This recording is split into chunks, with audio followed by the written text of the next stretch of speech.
Hi, everybody. Welcome back to the Be There in 5 podcast. I'm Kate Kennedy, your host. So this week, going back in the Be There in 5 archives is a guested episode. And my first director's cut with the guest, I saw my friend of the pod, who many of you know and love, Caroline Moss. I saw her last week to see Whitney Leavitt on Broadway with her and Nora and Kate Baer, two other people I'm sure many of you know and love. And we had so much fun. And Whitney was great, by the way. I talked about this on Patreon, but she had good breath control. She could belt within reason.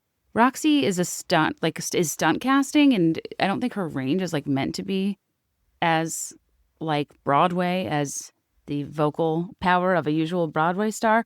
But I don't know, to go from zero to Broadway, she started training in December, debuted late January. I think it was really impressive. She looked great. She's so beautiful. Connor was in the audience. What was funny is there was a rumor in the snack bar line, and I don't know why, but I heard two different people say this, and maybe it was just a bad game of telephone. Much like, I'm a stay at the lake to namaste at the lake to mama's lay at the lake is a tough game of telephone in terms of a painted phrase on driftwood. Speaking of, we talk about pun drift in this episode, which is one of my favorite concepts. What was I saying? Oh, there was a rumor in line that I heard two different times that someone said Tom Cruise was in the audience. And I went back and I was going to tell the girls the rumor. But then I saw Connor Leavitt.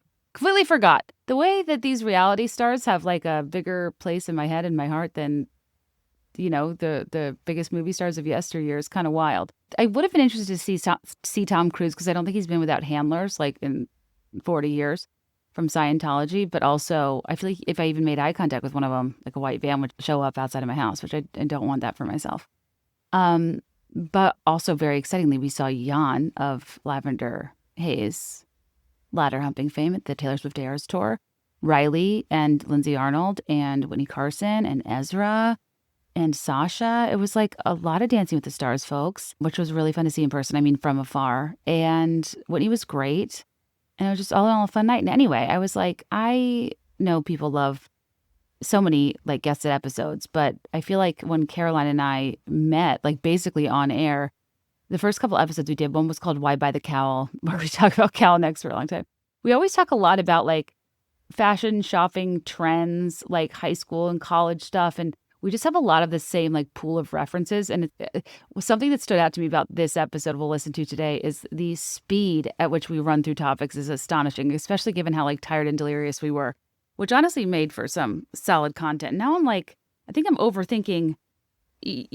I feel on the podcast, I used to record at night more, or I'd have guests on and we'd have drinks, and it was a lot looser. What am I doing corporatizing this? I think the more delirious, the better sometimes. But this is an episode that went down in history that so many of you guys loved, that is kind of just one of those things where we talk about a lot of stuff that's just generally fun, but we get into a pit of delirious laughter over these over this tea towel about warm beans. And she and I hadn't listened to this since it came out, and it's such a funny thing to think about now. Listening back to and analyzing why two people think something's so funny is so much less to do with it actually being funny or not, and more to do with just those in the moment giggles. But there's something so beautiful about how hard you laugh inside of a moment that is entirely reliant on the context and situation, the two people's headspace at the time. And it's a type of laughter that is a convergence of exhaustion and the specific frequency you're on, paired with this object. And the fact that we were both so tired and worn down for different reasons we'll talk about. And it's fun to have that recorded because it's the kind of funny that barely survives its own moment, much less doesn't transfer well afterward.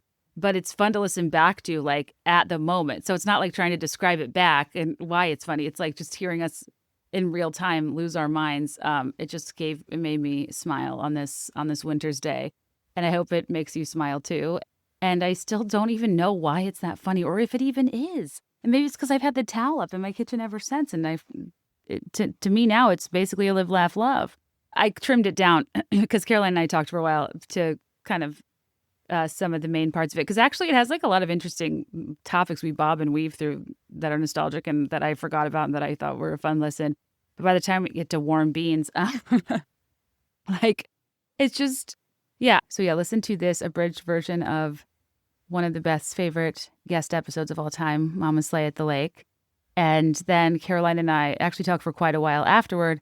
And I'll put the overflow on Patreon where we review the new JFK Jr. Carolyn Bessette love story show, the Ryan Murphy show on Hulu, because, we're now like deep down a Kennedy rabbit hole, which I am one. And I think that's maybe part of why I didn't ever wanted to like learn about their careers in case that was transferable. But I'm on board. And yeah, we need to retire from Nancy Guthrie because like what's going on? It's been so long and it's sad. It's too much of a spiral for me. And, this is why I don't like true crime. Regardless, you guys, I hope you enjoyed this episode. And thank you for supporting this era of the show while we go through some classics, while I get some writing done. It's super helpful for me. Your engagement means the most. Please don't go anywhere. Please stay subscribed and like or comment or leave a review or do all the things you can so we can survive, because Apple just announced it's also going to start prioritizing video podcasts, and I don't know what to do about it. Support your local legacy audio creator. We're in a bit of a bind. I'm not a talk show host. Why are we creating a bunch of like bad mini talk shows? I just feel like everyone I talk to is like, at least in my demo, like longtime podcast listeners are listening to audio and they multitask. Kind of like radio. I don't know. Just the corporate bets that are going in this direction are like, you're going to get left behind if you don't have like this insane production value and like high labor, like talk show situation. And it's not the way I create. What's special to me about this career is how it doesn't involve my face. And now I'm a woman who's like words and voice and ideas matter more. And like competing with like professional hot people and having to be on camera all the time is like my nightmare. And I just don't know why everyone's trying to like change the medium. And I feel like one of those dinosaurs who can't evolve with the times. But that's the bind. It's tricky. And I don't need to talk to you about my own issues. This is just more of like a literal platform strategy issue that I'm like trying to figure out. I don't know. But to have it be manageable, because the process of like a Be There in 5 deep dive, it can be like weeks in multiple sessions, like continuity. There's like a not continuity between sentences, much less like recording sessions. Like I like will think of something and then I'll like come say it. And it sounds like I do it in one pass, that means I'm doing my job well, because it's not in one pass. It's not for you to worry about. We're not here to bitch about singular takes. We're here to slay at the lake. And I hope you guys love re-listening to this episode and our commentary. It's essentially a full new episode at the end because we talk about so much other stuff, as always. When we try to focus, we get off track very easily. And that's kind of what I love about these episodes, is how much ground we cover in our Steve Madden stretchy mesh clapper slides. All right, you guys. Well, thanks, some advertisers, and then we'll get to the episode. Love ya. Bye. This episode is brought to you by Hungry Root. You've heard me talk about Hungry Root before, so you know how much I love it, because it truly simplifies my life as a, working parent, but also just person that doesn't particularly love to grocery shop. Doing my weekly grocery shopping with Hungry Root has been such a game changer for saving time, for reducing stress, honestly, reducing food waste, and having ideas of what to eat. Hungry Root plans all your groceries for you, fills your cart, and delivers everything you'll need to eat healthy or whatever food-related goal you might have or allergy-specific needs your household has. And unlike other food delivery companies, Hungry Root has over 1,000 grocery items like smoothies, sweets, kid snacks, salad kits, ready-to-eat meals. And with that much variety, it's super easy to find options that fit everyone's tastes and nutrition goals. And Hungry Root holds all its food to high standards, screening out over 200 additives if that's something that's important to you. And what's different from like a meal delivery service that sends you separated or like pre-measured ingredients for a particular recipe, Hungry Root sends you full groceries that like you won't get a quarter of a sliced onion, you'll get like a full onion, and they'll give you suggestions of recipes that you can use with your whole grocery ingredients, but you don't have to use it for them. You know what I mean? Because I'm not always in the mood to like be cooking, even though Hungry Root's recipes, which I really like, are typically like 3 to 4 ingredients and fairly simple and something the whole family will like. If you get a zucchini and a bell pepper for a stir fry, you're not feeling it that night, you'd later use it for eggs. It's like, great. Like you have groceries that you can use any way you want. They give you ideas and directions for meals, which is really helpful for me. I don't really have ideas a lot of the time. And whether it's like a fun taco or quesadilla situation that I know Teddy will like, or Greg and I having like a steak with mushrooms and then using that steak again in breakfast repurposing the steak for like breakfast or salads the next day. They have a great smash burger. They have really good sous vide chicken you can put atop salad or just eat on its own. They have really good pre-seasoned and like super easy to prepare groceries, along with like a prepackaged like pretzel and hummus sets and like little bags of pickles and just things that are nice for on the go. And I'm just always excited when Hungry Root shows up at my door. And I feel like in today's world of like package anxiety and like post-purchase dissonance of like, why do I order so much stuff online? I'm always like relieved when it comes because I'm like, oh, thank God we have food for the week. And then I just feel like better being out and about and having kind of a weird schedule because I know if and when anybody needs food, they can find it or prepare it quite easily. And you are going to love Hungry Root as much as I do. For a limited time, get 40% off your first box, plus get a free item in every box for life. Go to hungryroot.com/BeThereIn5 and use code BeThereIn5. That's hungryroot.com/BeThereIn5, code BeThereIn5 to get 40% off your first box and a free item of your choice for life. This episode is also brought to you by Helix. And, I was out of town for a week, which feels kind of like a long time given my lifestyle now. And I was in nice hotels, and my God, I felt the difference not sleeping on my Helix. A Helix sleep is unlike another night's sleep. Not only do they match you with the perfect mattress based on your personal preferences and sleep needs with their Helix sleep quiz that like actually works because I know the idea of buying a mattress online sounds daunting. It's also the most award-winning mattress brand, tested and reviewed by experts like Forbes and Wired, and they have free shipping and seamless delivery, delivering your mattress in a box right to your door, and then it comes to life before your eyes. And it's really confusing because it's not your average like foam internet mattress. This is a substantial mattress. These people are in the business of mattresses. They're not like a middleman. They actually like make and manufacture these really high quality mattresses that are super thick. And it's a combination of like foam and coils.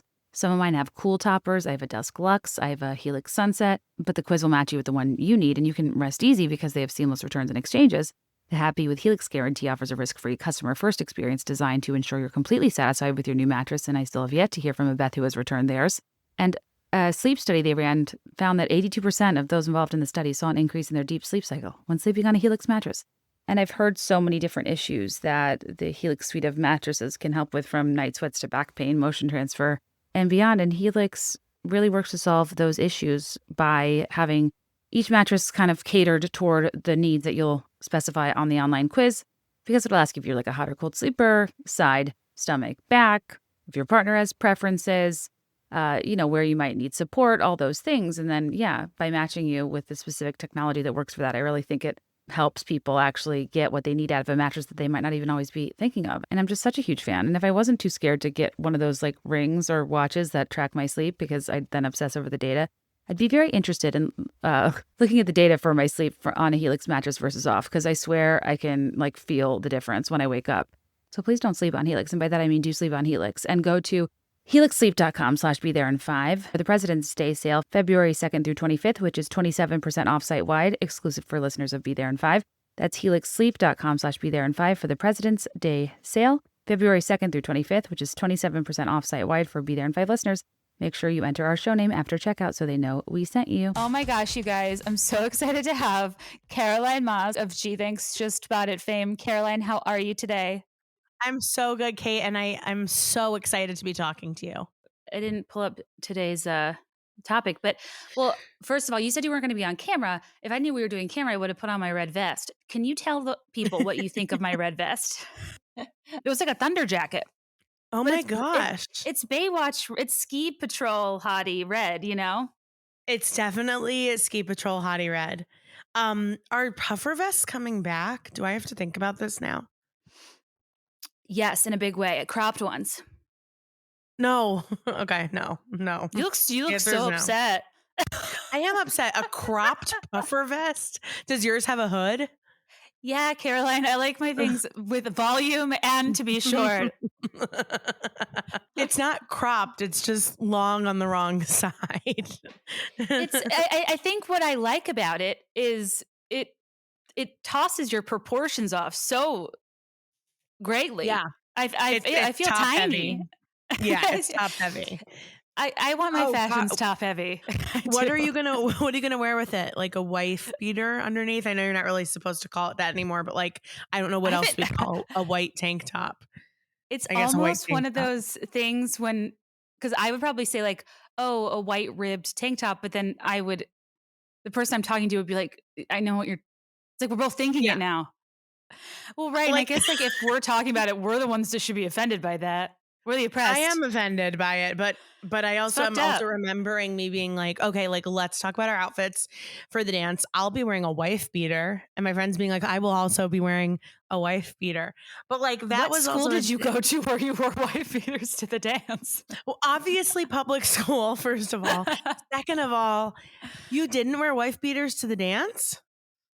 No, I wore like, dresses from Hex and Dillard's.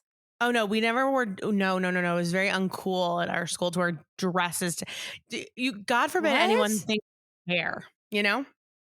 You were that irreverent in like the aughts? Yeah, I was born irreverent. A, B.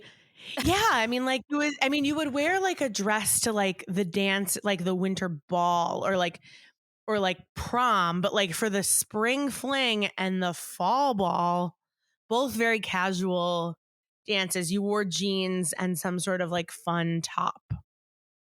That is so interesting. I am not familiar with a dance function that is not semi-formal.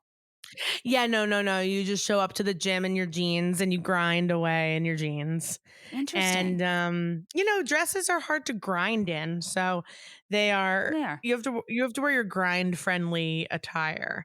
And that included white rib tank tops, and then also Adelia's, remember satin cami Oh lace yeah. shirts from I got kicked With out of like the with fall like ball one year crinkles. for that. Yeah, a little crinkle with like, You and it like got kind of kicked just yeah, because it looked out? like I was wearing lingerie, and the dean of students was like, "You're wearing underwear," and I was like, "It is from Delia's," and they made me put on a sweater from the Lost and Found. Ew. Okay. That's oppressive. Dress codes. It's Yeah. really pervy that adults look at children's bodies and say that's showing too much of it. Like, fuck Oh, off, it's man. right. It's really gross. I was 14. Oh, so Like, you had teas. I That's mean, not that it's I had better like anyway, but like, yeah, I had half teas. I wasn't like well, fully there. when people point out cleavage, I'm like, it's so fucking weird. It's just how your body fills out your crinkle cami. So sue Yeah. you. I don't really think, and I also was wearing a tight white cami underneath the crinkle cami, obviously.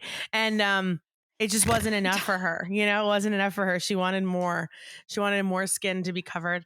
But I was also like just a really, also like I had puberty acne and like my hair was greasy. Like I don't think I was like especially sexy that night, but maybe there was a little part of me that was like, damn, I must look really hot if they're making me put on a lost and found sweater to continue my night here in this gym. I never thought to be flattered by dress code violations, but that is what they're saying, which is weird. And Yes. it's They're nice to like, be seen. you look too good. Exactly. I'm like, thank you. You know what? Thank you. Thank you so much. I am still friends with that dean of students to this day on Facebook. She's always Ah, wishing me a happy birthday and like kind of engaging in my work. So I can't be that mad at her, but it is funny. what She's still around. I admire the plight of the person that goes on Facebook in the morning and says happy birthday to everybody whose birthday it is. I know. What what a guy, what a gal.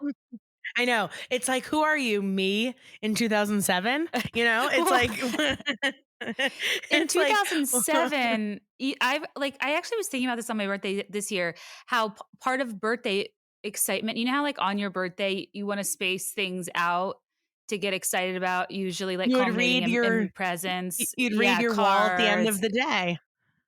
You'd read your wall at the end of the day, see who's thinking about you. This year, I Mhm. think I had a cool 11. It was, I mean, the numbers have dropped off. Mine was recent, so I'm gonna go see who wrote on my wall on my birthday, because that is true. It is truly like a real who's who. It's a Uh, who's who. it's a who's who experience. Okay, Yeah, who are my aunt. Caroline's Okay, butcher baker candlestick men? my aunt, coworker from 10 years ago, um, boss from job when I was 16. My Ew. best friend, one of my best friends, which is like actually really weird that she did that. I'm gonna have to ask her why. Dan's uncle, person I went to high schools with, mother. One of my best friends, same best friend who wrote on my wall, her mom, brother's ex-boyfriend, one of my cousins, my mom's best friend, my friend's mom, another friend, a lot of friends' moms making a lot of appearances. I was Former dean of yeah. students who kicked me out of the fall ball. Happy birthday, sweet Caroline. Have a wonderful day. Not what she was saying 20 years ago. Sexy Caroline, you mean? Yeah, sexy Caroline. Yeah, a real who's who. The average age of a wall writer this year is about 62. And only my friend bringing that average down by about 20 years. Yeah, we call that an outlier. We need to weight the data because I think that the takeaway is, I mean, think about being a suburban mom who didn't come of age with technology, whose kids used it. You were out of it. Your kids leave the house. You're kind of a fun mom that likes to play bunco and gab with your gals. You didn't know you had a gossip world at your fingertips, and you can get on your computer and be in everybody's business. And I love that for moms just writing happy birthday posts, not like QAnon ones, but like the ones that are just like, hey, sweet Caroline. I think that's really nice. And it's a nice way for people to keep in touch with people, I guess. Do you need to keep in touch with all those people you listed? Absolutely not. You never did. No, but I'm glad we do. Do you remember, Kate? Actually, this is actually a good, it's not my podcast, but this is a good segue into talking about gift guides. I love that. It's a good segment in talking about gift guides. Do you remember the year on Facebook where we all had Christmas trees and you could put gifts under people's trees? Do you remember this? Was this like around the time of like Farmville? Yeah, like we were in college.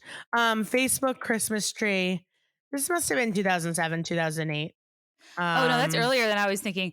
I don't remember that. So gifts like digital depictions of presents, not GIFs.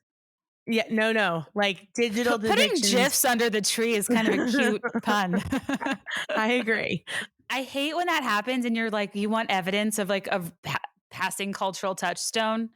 And it would have to be like one person on Reddit that captured it. Here's the worst part of this, Kate. I just Googled Facebook Christmas tree, gifts under the tree. And the third hit,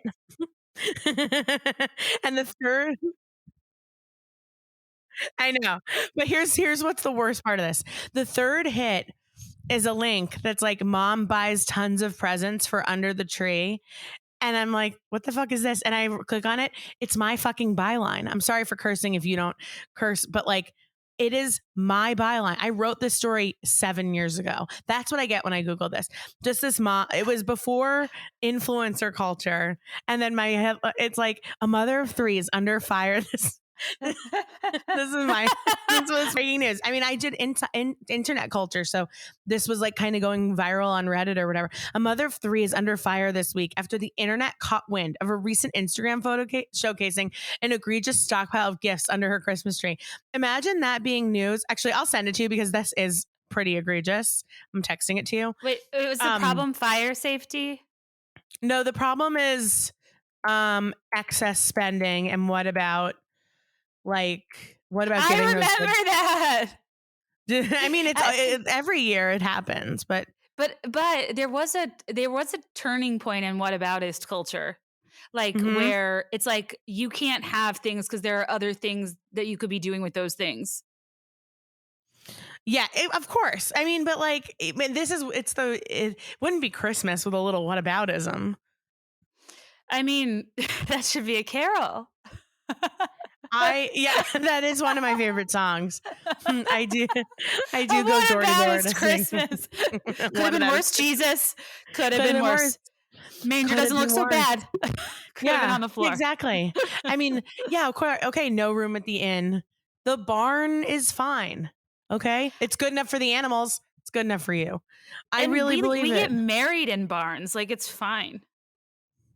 Exactly. Really wanted us to feel bad. Yeah, we get married in barns.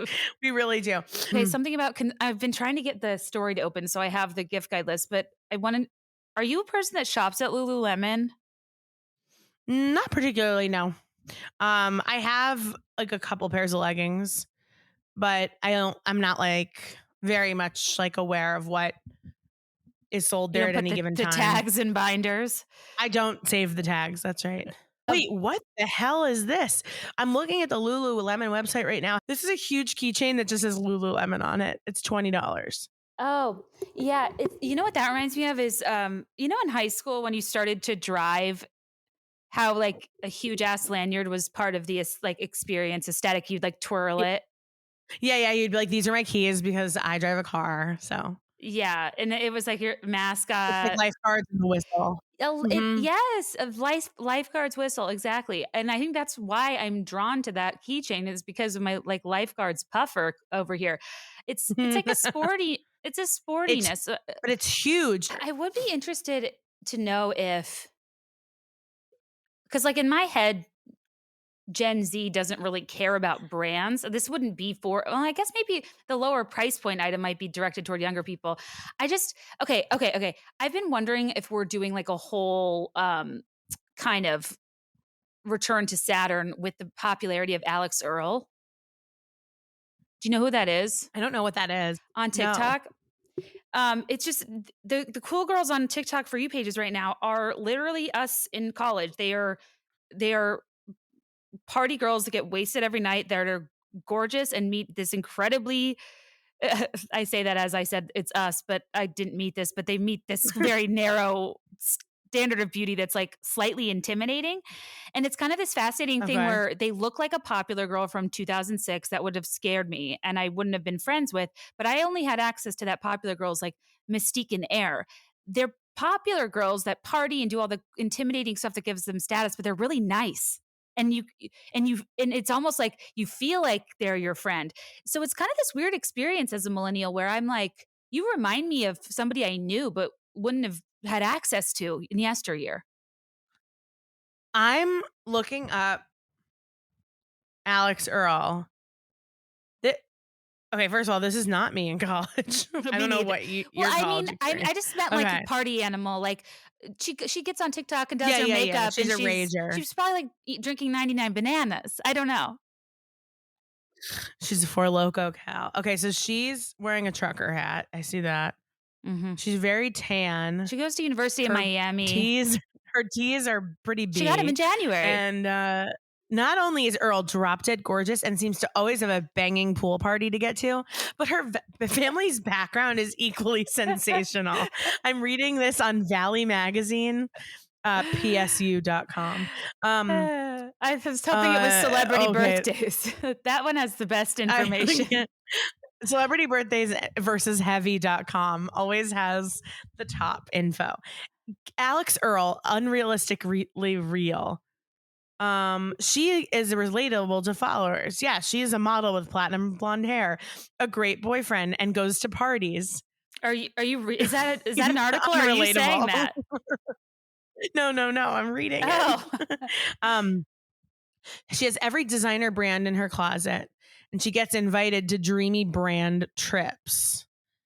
But at the core of it all, she interacts with her followers frequently in her comments, posts her goofy side. Oh, so she's like a girl who eats pizza. Precisely. She reminds me of like relatability was not a word I heard or said until the 2010s when people just shifted away from aspiration and we were like, "Oh, finally, people aren't just like lighting diptyque candles and serving perfect charcuterie trays. They're talking about how they have Mm-hmm. acne." And Mm-hmm. but now relatable is such a weird metric because it's like uh, I don't even know what that means. Like we're all humans, and her looks aren't really that relatable, but her personality's lovely. So let's just make like the concept of relatability. I think is like kind of a funny reduction that we benevolently revere for people. Yeah. I do think we do that with men though. Like, and maybe it's new that we're doing it with women, but I do think we do that with men a lot. Like, where it's like, wow, he's so hot. Like, it's also crazy that he's nice. Like, he's so hot. He doesn't have to be nice. Like, I don't know. There was just like the sort of element of shock and awe when you meet a hot guy who is also like kind, It's a great or point. like meet a hot guy who like is a Democrat. Like, I don't know. Like, I remember in college being he's that hot and he's not trying to stifle my rights. Keeper. That is true. Because you kind of just assume that like every hot guy is like a big piece of shit because it's like you are hot, therefore like what else have you had to do? Totally. I can tell people are gonna hypothetically cheat on me from looking at them. I'm really not drawn to 1,000%. mega hottie Ken types, but I think that I'm gonna start describing men as like relatable and just see how that registers with people. Yeah. He's really relatable. That's really funny. Men are never called relatable. It's only women. And why do we have also, to like, be? women, we have to be, but also like no one wants to see relatability. They just want to hear about it. Meanwhile, like an actual like multifaceted human who like has problems is like not that interesting or popular on TikTok because the only time anyone wants to see someone with problems if it makes you feel better about your own fucking problems. Well, I'm glad the mega hotties are back because it's been a while. I've missed those gals. We had like a few off years. Do you feel like I mean, I'm not excited for like everyone. I'm not excited for like the college girls, the girlies to discover like Garden State or like 500 Days of Summer. Okay, Garden State, moral of the story, get off meds. Yeah, of course. Stop taking your antidepressants. Like that it made me feel so deep because there wasn't a lot of millennial media accurately depicting mental health in a dignified or even like by way of subtleties and not girl interrupted, right? So that was interesting to see like a person moving through the world and he was just kind of numb. But yeah, at the end it was like, oh no, psychiatrists are evil. They're doping me up. I'm not able to love Natalie Portman's zaniness enough. Well, the Shins play. She's such a kook. I gotta love it all. Now, have you revisited Garden State lately? I feel like I visited it so much that it's pretty fresh. It would never be a revisit. I watched it probably about 5 years ago for the first time in like 11 or 12 years, and it was a lot to take in. But I really was so moved by that movie. Oh, it was in 2005. Really important. But it was also kind of that era, I mean, stretching like 5 years, where we felt like really alternative and different, and like we wanted vintage glassware because of like 500 Days of Summer, those type of movies that are like semi-indie, but like 500 Days of Summer isn't indie. It's just Zooey Deschanel's like wearing Anthropology, so you think it's indie.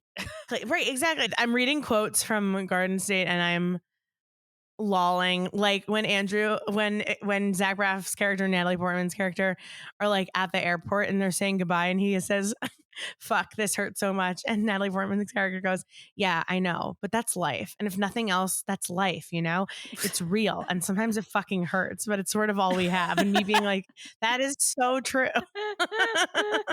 Nothing could be more true than that. Or when Natalie Portman's like, whenever I'm feeling like not very unique, I just like stand in this place and like do a little dance and then I feel unique again. And I was like, that is also so true. That movie also was like, it's like the first, I didn't even know what an independent movie was until I saw Garden State. So I was like 17 and I was like, wait a minute, there are movies that are just like people just like saying things and like just like being deep about it and like good music. I was like, I want to see every indie film ever. The way you said that, all I was thinking was like, maybe some women aren't meant to be tamed.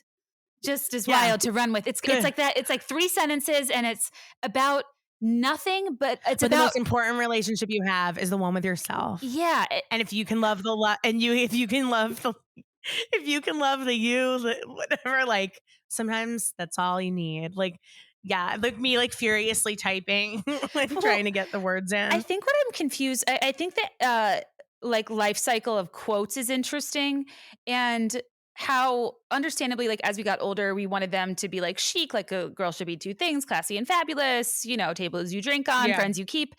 But like then it started out in a very verb forward place, like the dance, like no one's watching, the live, laugh, love, verbs, movement, a lot of verbs. I do also wonder how many years or how many generations we are from the Marilyn Monroe poster going back up in the dorm. And when are people going to name their babies like Heather?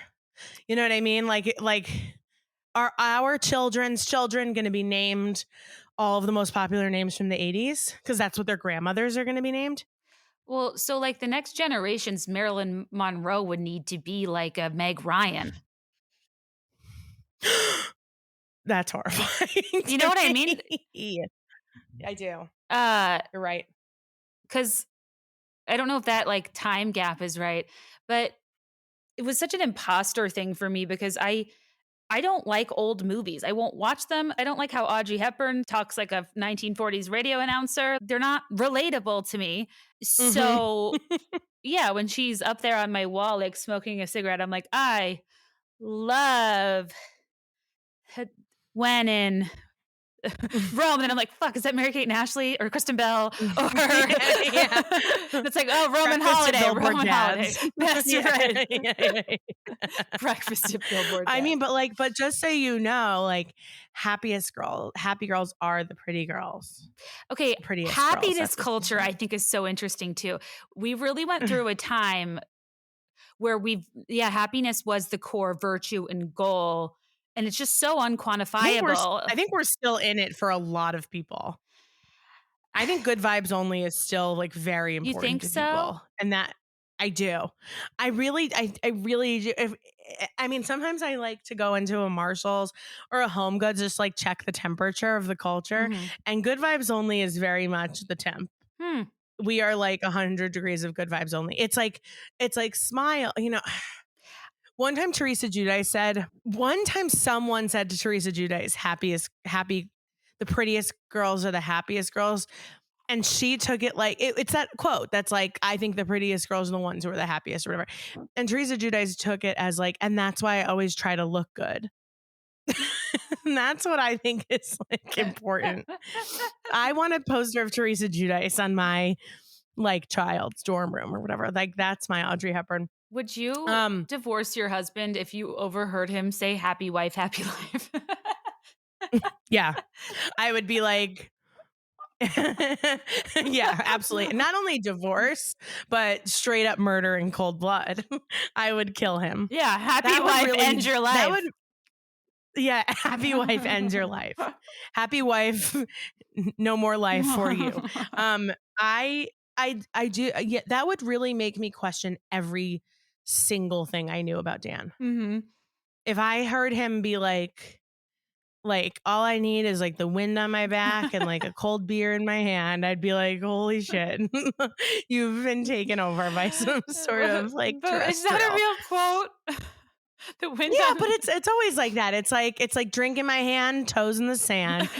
And it's also happiness culture is like it's like the culture right now, like in terms of my like Marshall's research, is both like good vibes only and like a lot of like, well, can't be worse than 2020, like that shit show. And and that's it. There's like two versions, there's like two genders of merch.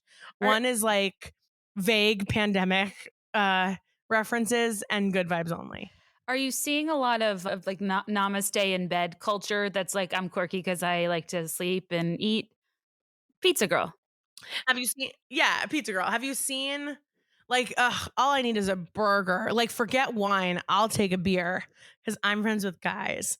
Did you ever see that viral video of the friends going through one of those like kitschy home stores and reading all of the signs, and one of them just says mamas. I can't even get it out. It makes no sense, but it's so funny. But they say mama slay at the lake. And I don't know what is that? Sorry, what? I think it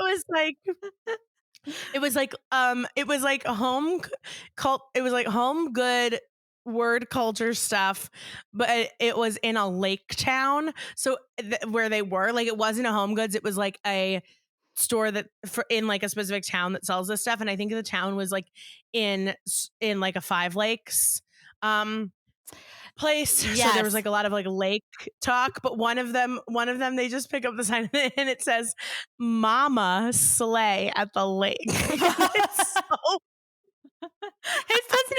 just like But like someone is making money off of that. Like you should be putting Mama Slay at the Lake on a welcome mat and revamp your entire business.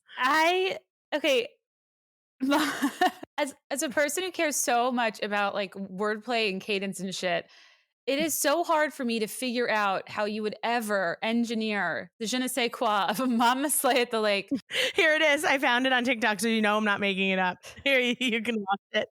And then I hope you can edit in. I just sent it. It doesn't make any sense. It doesn't make any sense. I don't know if it's like namaste at the I lake, know, but that also doesn't make sense. That's just what I realized. It's wordplay. It's wordplay for namaste at the lake, but also like namaste at the lake doesn't, if you really think about it, doesn't make sense either. None of it makes sense, and yet someone is purchasing. Oh, I got to get my Mama Slay at the Lake shirt. That's important to me. So I think like, yeah, like. Can I show you? Just reminded me of something. Okay, Greg and I were in a lake town, and I took all these pictures of these towels because I was like, this lake town's merch is nuts. Lake towns are a really untapped market right now like for wood sign. On what planet did a human write this copy? It's a man in a burrito, okay, and it says, "I want a burrito to tuck." I'm too tired. I'm gonna cry. I'm so tired. Oh, okay. It says, I want a burrito to tuck me gently into its warm beans. It said, and say, "Rest here, my child. Be at peace now." Like, what? Into its warm beans. It's so strange. Like, I just don't understand. Oh my god, that's like a fever dream. Like, I know. Like, I'm looking at. They have it as a dish towel on Amazon. Okay. Just so you know. So it's I want a burrito to tuck me gently into its warm. Also, it's like it has like 520 full 5-star ratings. Do you think we're missing something? Yes, clearly. I want a burrito to tuck me gently into its warm. But like, why? But I don't understand the wording because, and then it says, "Rest here, my child. Be at peace now." Like.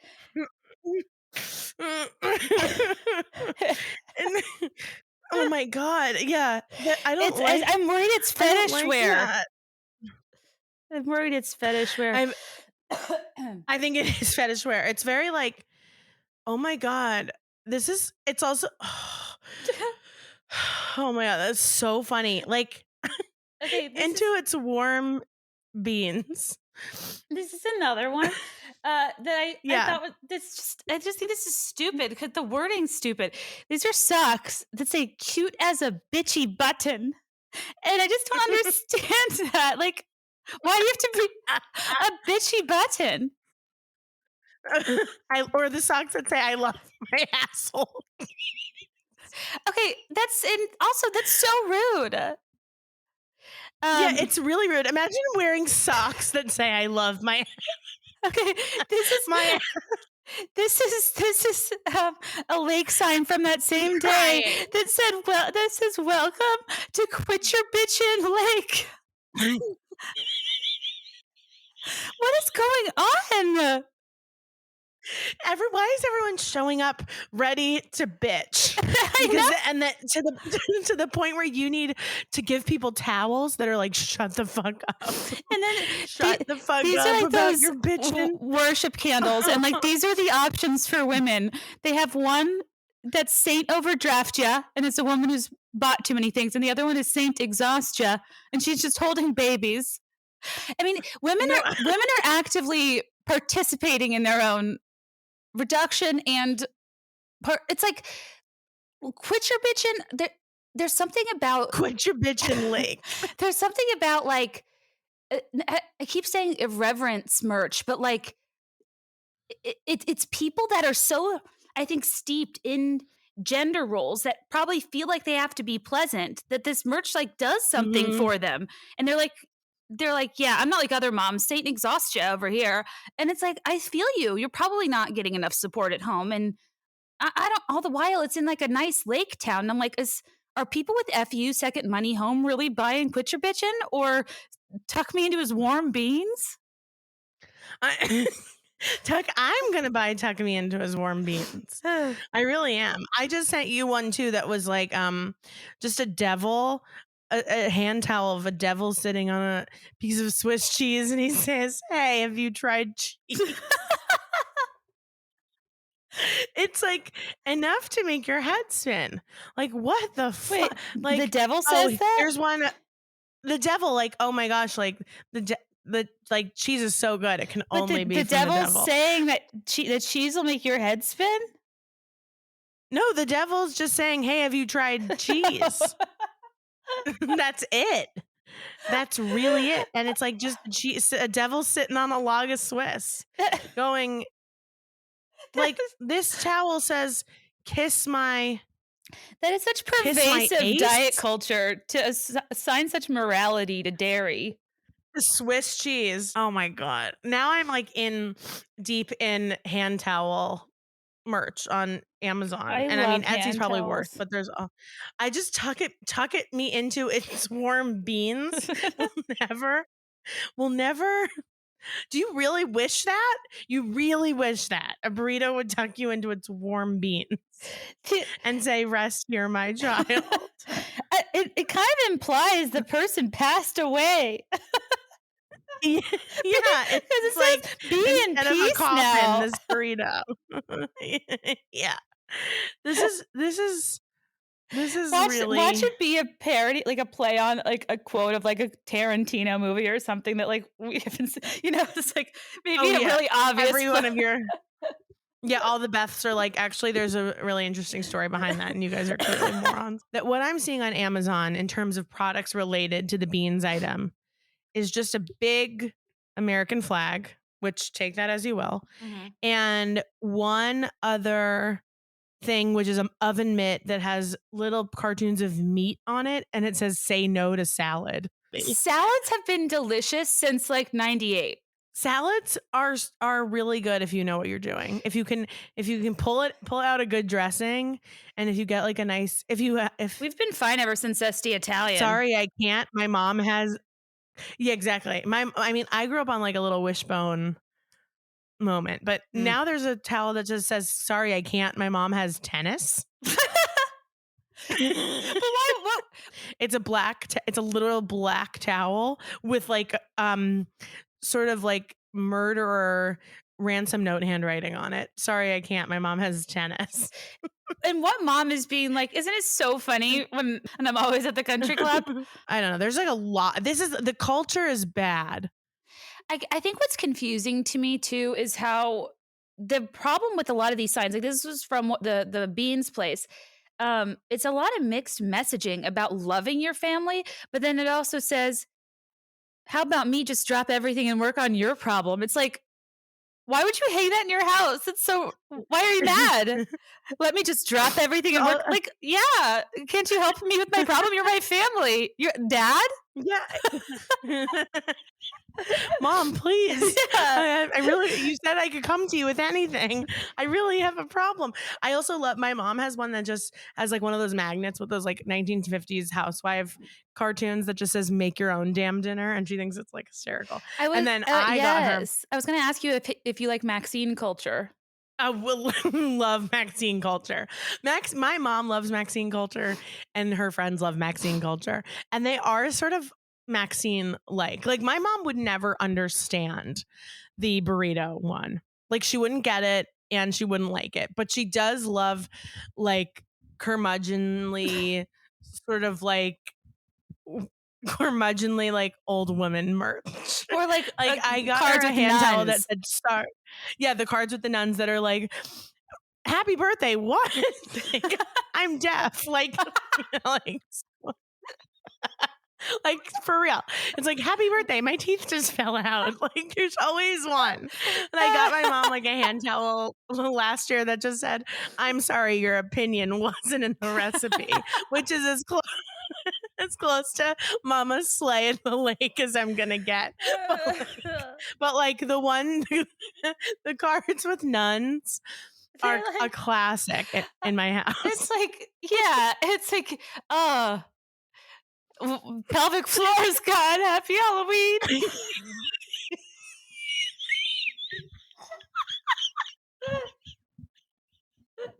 My pelvic floor is about to be gone, and I already went to the bathroom to prevent this. But like, yes, exactly.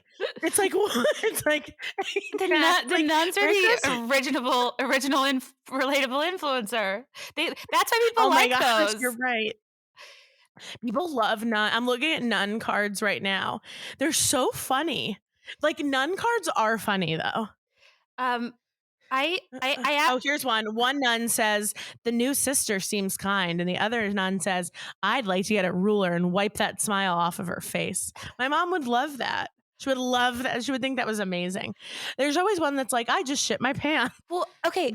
You know what it is? Kelly and I were talking about this recently. We think it's so weird and sad how our parents' generation was like over the hill culture. Oh my gosh, over the hill culture at like 45. Somebody puts like flamingos and balloons in her yard and gravestones saying RIP or 40. Like, yeah.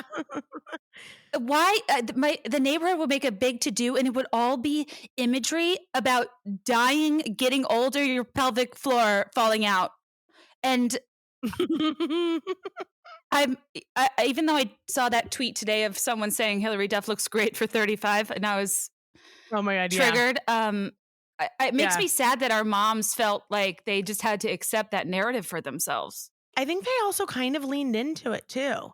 Like, did you ever see that thing that was like the Golden Girls were supposed to be like 55? And then it's like the Golden Girls at 55 versus like, I don't know, Lisa Rinna. Right. And I mean, you still have to break the cycle of trauma that are. Yeah, but Mama Slay at the Lake is handling that. Mama Slay at the Lake. I mean, I'm like literally lost in like there's just a bunch of like coasters with pictures of nuns with words on them. And one's like, she got drunk on the blood of Christ. And then the other one's like, she could hold her liquor. I think that you're right in some. Oh yeah. One is like a Ray Dunn font and it just says, you don't scare me, I was taught by nuns, which I should probably just get for my mom who went to Catholic school. But like, I'm just not drawn to nuns. I'm not drawn to Maxine.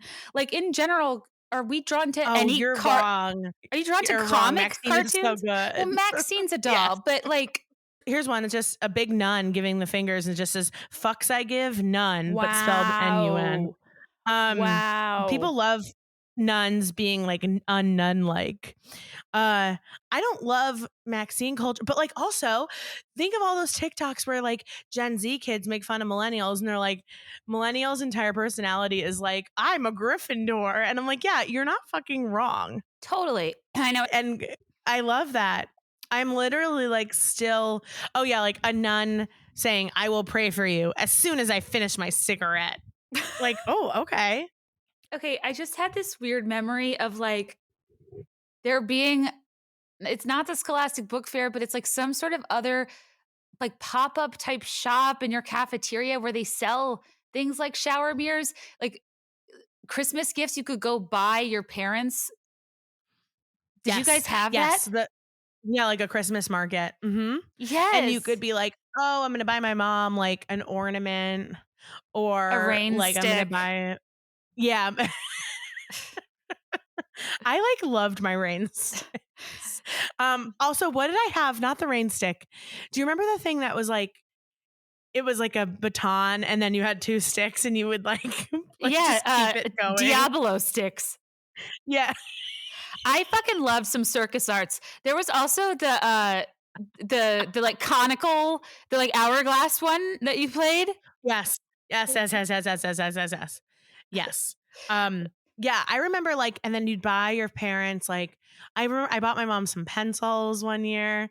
Wow, like I what a know. scam. Because obviously my parents had to send me with Your money. mom pencils. You know, you could always use a pencil, okay? Everyone knows that. You can always use a pencil. And it's like, but I'm also like not getting a clear vision of everything I bought, but like I can feel it in my hand. You're bringing me back. Like a Christmas, like a keychain that just says like #1 dad. Yes. I'm thinking of something so specific. It's this like compass magnifying glass hybrid thing. Totally. But I guess what I'm wondering is who's doing the inventory mix, you know, like a lot of thought goes into that. And they probably go to like America's Mart in Atlanta or like, we love this pencil grip. Like fourth graders are doing erasable ink now. So I was talking to a friend of mine who owns or who works at a store in Manhattan Beach. Oh yeah, exactly. Do you know? Oh my God, yes. This those is were so part familiar of like it hurts. Yes, absolutely. It was also part of like any sort of like little creatives like entomology like kit where like you go outside and like look at some bugs. Yeah, when people are trying to get you into STEM. Did you? Exactly. I was never a woman in STEM, and I was never a girl in STEM, nor not yet a girl in STEM, not yet a woman in STEM. And just the allure of a Chinese finger trap still wow audiences. Like, I mean, only in like an ironic sense, maybe. The play like the way that like when short. we got into like exactly like it's stuck on your finger and now it's not. The game is over. But like the way that maybe we got into like record players. And when I remember getting into a record player and my grandparents were like, what? Like, what? Like, are you making fun of me? Oh my God. That's such an interesting point. Like, yeah, are kids going to get cassette tapes and then like act like They already do.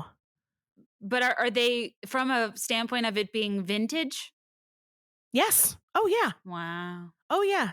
Like, what was the song that you taped off the radio onto your tape player? What was like the one that were like when you heard it, you were like, I like love this. There were a few, but one of the most underrated ballads that I used to scream sing was called All Cried Out by Allure. Oh, yeah. 'Cause I'm all cried out. If I just wanted to capture the top 10. Wait, All Cried Out is the one that's like, all alone on a Sunday morning. Yeah. Oh my God. Outside I see the rain is falling. Oh my God. Now I have to listen to this again. It's honestly, it's the power posing of music. My body never knew such pleasure. Yeah. My heart never knew such pain. Wow. I remember singing that in the car and my mom probably being like, she's like 7. Like, why are we singing? Yeah, but it's like that or like Unbreak My Heart. You can't not like growl. You just got to get into it. But totally. Did you tape them off of the radio in such a way that like now whenever you hear them, like radio noise is like built into your interpretation of like what the song is? Like I used to listen to like I used to tape Daniel Bedingfield. If you're not the one, then I does my. No, yeah, if you're not the one, but then it would be like exactly. But the version I had at the time was the radio also being like Daniel Bedingfield. So like in my head, that's part of the song. And if I were ever to like just stream the song, in my head, I'd be waiting for it to be like, and Daniel Bedingfield. So I feel like I wonder if you had the same sort of experience. I feel like I can hear the things being like, I don't know, like Q94, this is Britney Spears, and you're listening to the hits of the 80s, 90s, and today. D100 is where I listen to today's top music. And I remember like, thinking, oh my God, she listens to it too. Way in hell they got Britney Spears to talk about Q94 in Richmond, Virginia. But now I feel like I've seen like via Seacrest video culture that on press tours, they must just say every single of the 52 DMAs. You have, yes. That's exactly what it is. And it's like, I love K104, 104.7, New York, New Jersey, and Connecticut. And like, and you're like, wow. This episode is brought to you by Caraway. And guys, I mentioned in the aioli spirit episode, if there's ever like another food group I could do a tight 120 on, it would be soups. I've been making a lot of soups, and by making, you guys, for the previous ads, I don't love to grocery shop. I don't love to cook, and I honestly think a lot of it has to do with me hating cleaning up. But Caraway cookware makes that a lot easier, for one. And two, I just been reheating Costco soups in my Caraway pots, and it doesn't matter if I leave them on a little long. If the way I zhuzh them up, might have potential to stick to the pan. The way these are the easiest things to clean up in the entire world is truly satisfying. Not only do you not need as much butter or oil, like you make eggs, they just slide right on off. It's amazing. And it's because Caraway cookware is designed with a third-party tested non-toxic ceramic coating made without forever chemicals, which I'm sure is important to a lot of you and me too. But honestly, it's the easy cleanup for me. It's not just me though. Over 100,000 people have rated 5 stars about their Caraway kitchen. And I also love the colors. I'm a renter and my kitchen feels a little dated sometimes, but I feel so chic when I pull out my black pots. They have gold hardware. Have you ever seen pots and pans with gold hardware? They're gorgeous, and they come with a little storage system. And I don't know, it just feels like they're doing them so they stay pretty, which is really exciting for me. But they have all sorts of cute and functional and easy to clean things for your kitchen, from butcher blocks, which I am very interested in, by the way, to their Bakeware Plus line, which is an expanded collection designed for expanded possibilities in the oven, with bakeware crafted with the same nonstick ceramic coating, and specialty cookware shapes that deliver easy food release and quick cleanup, similarly to what I'm talking about if you're a big baker. And I guess the point of this story was to tell you that I'm having a great time making my soups in a cute pot that's easy to clean up. Caraway's cookware set is a favorite for a reason. It can save you up to $190 versus buying the items individually. Plus, if you visit carawayhome.com/BTIF, you can take an additional 10% off your next purchase. This deal is exclusive for our listeners, so visit carawayhome.com/BTIF or use code BTIF at checkout. Caraway, non-toxic kitchenware made modern. This episode is also brought to you by Built. And the thing I love about Built is it understands us millennials. Many of us are still renters. I'm pushing 40, still don't own a home. But if in 2026 you're still paying rent without Built, it's time for a change. Built is the loyalty program for renters that rewards you for your biggest monthly expense, rent. This makes sense to me, right? I'm a gal who loves a point system, and I love a point transfer, and I love earning points that can be used toward flights, hotels, Lyft rides, you name it. And something that will be exciting for you guys, because I don't want to leave anybody out. Now, Built members can also earn points on mortgage payments for the first time, meaning you can get rewarded wherever you live and unlock exclusive benefits from more than 45,000 restaurants, fitness studios, pharmacies, and other neighborhood partners. Personally, I'm a big flight and hotel point redeemer because I like to take trips and stay at a place that feels nicer than my home. So I feel like I'm vacating my life, And when I'm not in a season of life where I'm having serious purchases, those points aren't adding up. And being able to put your rent toward it or your mortgage is major. And I remember seeing this several years ago when I was trying to get myself a flight to Italy, and none of my points were transferring or doing anything for me because they all had so many restrictions. And seeing all the places that accepted Built, and I was like, wait a second, I could have been doing this whole time? How that would have added up over the years, my God. Anyway, it's simple. Paying rent is better with Built, and now owning a home can be better with Built too. Earn rewards and get something back wherever you live. Join the loyalty program for renters at joinbuilt.com/BeThereIn5. That's JOINBILT.com/BeThereIn5. Make sure to use our URL so they know we sent you. And what was your mom's style for you? What was if you asked her if she would buy it for you, what was a surefire purchase? Loved anytime a dress or vest or sweatshirt with an iron-on decal. My mom likes, she likes an Oxford shirt. I remember her being wowed the first time I put on a sweater vest. It's just funny because I wore it to Thanksgiving and I remember thinking, God, I'm getting good feedback. People are loving my look tonight. Wow, I love that. I love all of that. That's what about really you? fun.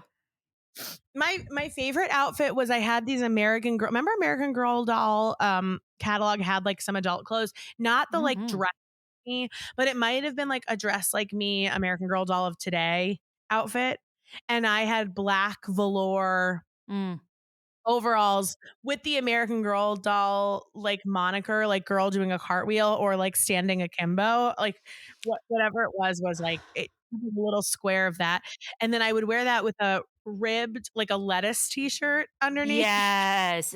Thank you. Is that what that's called? They sell them at Brandy Melville now. Yeah, the lettuce tees are back. But yeah, they have the sort of curly edges. Right. It's like the shabby chic of clothing. Like, give us a hemline for the love. Exactly. It Shabby doesn't chic. pucker because it's supposed to. I think it's just shitty. Yeah, it's just poor quality. And then I wore platform loafers. Oh, it was pretty chic, cute, but though. I remember I fell off the bus one day because I was not meant for like I was literally in a 4-inch heel. I think there were some things my mom just was like choosing her battles about, and one was not a 4-inch platform loafer for a 9-year-old. I do remember putting on a clunkier shoe at a young age and wondering why everybody else made it look so easy when I just felt like all I was shoes. Like the Steve Madden like slinky chunky where I can still just hear the heel slapping against my foot and being like, no, I'm so comfortable, and just blisters appearing. Those Steve Madden shoes are back. Chunky loafers are back. A round-toed boot. Like, everything I thought I knew has essentially turned on its head. And now I have to do some work in order to slay at the lake. And I don't know if I'm ever going to be able to get to a place of slaying at the lake. I think I can pass at the lake. Mama pass at the lake. Mama pass at the lake, because I also think that there's maybe a thing going on where Gen Z is being robbed of their own culture and nostalgia because the trend cycle's so fast now. I don't think they'll have a Pavlovian response to certain iconography that permeated the masses because we have too many niche communities and too much democratization of style types. And then it's infiltrated with so much nostalgia from like other years, which maybe ours was too, with like bell bottoms and flower power. But I'm just like, I hope that they like, are they going to long for, the TikTok or like, go little rock star, and be like, wow, like TBT. What? Yeah, I hated that one too, especially because the lyrics were Pope is a rock star. So that's another thing. But I also think I did see some stuff that was like, I wish it was 2015 and we were just like X, Y, and Zing. And I was like, oh, my life moves so quickly now because like we're older that like 2015 is like, oh, we're like not in 2015 anymore. Like things are very different than they were in 2015. Like I don't like when you have not lived that many years, the years feel very, very, very separate, which is why I feel like were chunky shoes like a big part of our life, or was it like one 4-month period that we all remember? Okay, it's totally life phase based, but I feel like I really do think that we dress cuter than like the women our age did when we were younger. Like people, like the teachers that were in their 30s in my school were like wearing vests with cartoon pencils on it and apple buttons. Yeah, that's really true. My 2nd grade teacher follows me on Instagram, and when you're younger, I know, when you're younger, like, you kind of just think everyone's either 16 or 60. Right. Like there's no in between. And she followed me on Instagram like maybe a year ago. And I just looked at her profile and realized she is not 50 yet. And I was 33. Whoa. And she was in her sort of like mid to late 40s. And that age difference means nothing now. Right. But this was the adult who was like in charge of my education and well-being for 2 years of my life because she moved up with my grade. And I called my mom and I was like, how old? I love these specified because otherwise it sounded like you had to repeat the grade. Yeah, exactly. I was like, how old was she? And my mom was like 23. Wow. She was 23 when I was 9, which means when I was 32, she was 45 or 46. What were you doing when you were 23? Not teaching 38-year-olds, I'll tell you that. What was I doing when I was 23? Like I had a thick chunky bang, and I wore like a loose slouchy beanie, and I was shooting things with my Nikon Coolpix and doing just the yellow of my jacket, and then the rest would be black and white, and that was my entire personality. With loose beanie culture, does it feel like a sock is slipping off your foot at all times but your head? Yeah. Yes. Did you have to pin it? I look so good. Did I pin it? No, I have a pretty big head, but I just would put it there, and then I would put it on my head, and then I would just also there was just more hat than we have now on our head. So you could actually fit it around your head, and then enough would be slouching in the back. I never ever did any hat trends. Really? None? Why? I've realized that my entire confidence lies within my hair, and I don't cover it. I seldom put it up. I don't really mess with it. You don't cut it. You have long, beautiful hair. You're like a Duggar. Your hair is your virtue. I mean, that's exactly what I was going for. I just, I like having window treatments for the face. I think it helps. It distracts people. It defines my look. But I have been getting more comfortable with slicked buns thanks to the younger girlies. But also, really? we have to go through like at least 2 gift guide items, or else I'm gonna get in trouble. Kate, I really enjoyed sleighing at the lake today with you. Mama Slay at the Lake sounds like that song that's like Mama Slay. Yeah. I feel like that. Mama Slay at the lake. Mama Slay. This is Kate from the Beyond. Yowzas, the audio was tough on that, but I just laughed so hard re-listening. And now I'm going to call Caroline. We both listened this morning, and we'll chat about it for the rest of the episode. I'm going to wait a minute to thank our last 2 advertisers, I think, because we just did some. Shout out to them for keeping the lights on. But first, let's welcome back Caroline Moss.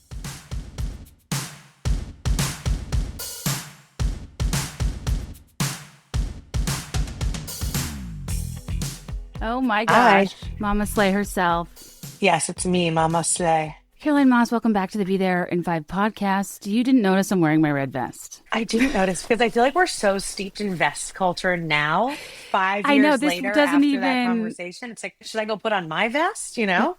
My issue is it's far too cropped. You look lovely, though. I love your sweater. Thank you.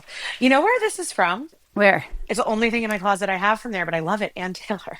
Like, I went back to Ann Taylor and bought a sweater. And not the Loft? No, this is like Ann Taylor proper, but I did shop exclusively at Loft in 2011 and 2012. I don't know why, because I was 23 and 24 years old.